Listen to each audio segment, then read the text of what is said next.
அச்சங்கோவில் அரசன் என்போம், ஆரியங்காவு ஐயன் என்போம், குலத்து புளை பாலன் என்போம், எரிமேலி ஸ்ரீதர்ம சாஸ்தாவென்போம், சொரிமுத்து ஐயனார் அப்பன் என்போம், ஜோதிச ரூபன் என்போம், மகர்ஷி மர்தன் என்போம், மணிகண்ட சுவாமி என்போம், சுகுணவிலாசன் என்போம், சுந்தர ரூபன் என்போம், ஜாதி மத பேதமில்லா கடவுளாம், சத்திய வடிவான தெய்வமாம், ஆபத்தில் காப்பவனாம், அன்னதான பிரபுவாம், உலகத்தின் முப்பற்ற தெய்வமாம், சோதனைகள் செய்வானாம், ஆனா கைவிட மாட்டானாம்.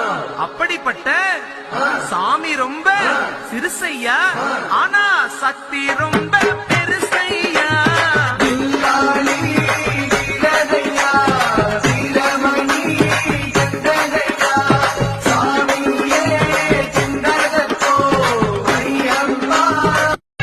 அச்சங்கோவில் அரசன் என்போம், ஆரியங்காவு ஐயன் என்போம்.